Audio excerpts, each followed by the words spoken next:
What is engineering? Let's take a moment to think about your morning. The alarm on your phone goes off at 7:03. You drag yourself to the shower and blast yourself with perfectly warm water in an attempt to wake up. You smear your toothbrush with too much toothpaste and scrub yourself into a foamy mess of minty freshness.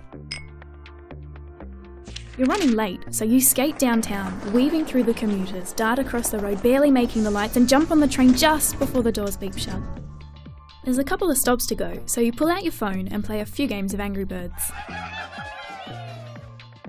Alarms, trains, traffic lights, video games, toothpaste, all these things were made possible by engineers. But what prompts an engineer to improve our world? Well, they solve problems. Problems are an engineer's inspiration, and maths and science are the creative tools they use to solve them. Problems like making your alarm go off at the right time, or making sure your toothpaste has just the right balance of chemicals to give you that perfect smile, or even making a game so addictive it's almost impossible to put down, if that really is a problem. Now let's head over to the airport and jump on an aeroplane. Aeroplanes. They're so easy to take for granted. But don't forget, you can fly! Before aeroplanes, flying was quite a bit more challenging. Every bit of your plane has been touched by engineers. A mechanical engineer designed the engine. A mechatronics engineer devised the controls. The fuel? Extracted by mining engineers and refined by chemical engineers. The navigation systems? Electrical and software engineers created those. Yep, a whole team of engineers. Now we've landed in Dubai, home of the Burj Khalifa. It's the world's tallest building at 829.8 metres high.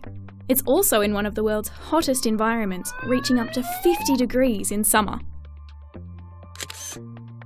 One of the difficulties of building the Burj was trying to figure out how to set 45,000 cubic metres of reinforced concrete in such extreme weather. The solution? A clever method of pumping iced liquid concrete into the 55,000-tonne steel frame during the night. The result? A building that's vertically over 800 metres high, rather than horizontally all over the ground. Now let's jump into our time machine and go back to Saturday. Saturday, March 1932. The Sydney Harbour Bridge is about to open. The bridge is a marvel of civil engineering, and a pretty cool place to set off some fireworks.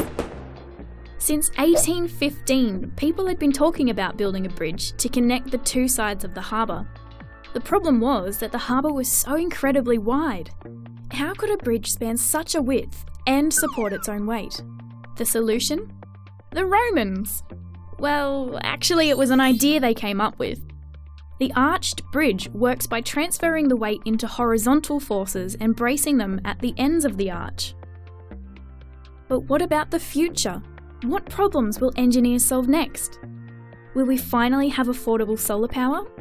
Or robots that can perform life-saving surgery? Or a building that's so tall your view is of outer space?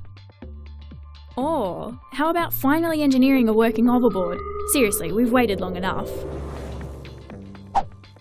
So what is engineering? It's solving problems. It's taking crazy, out there ideas and seeing if they're actually possible. And when they are, the idea is shared with the world to make all our lives better. So, what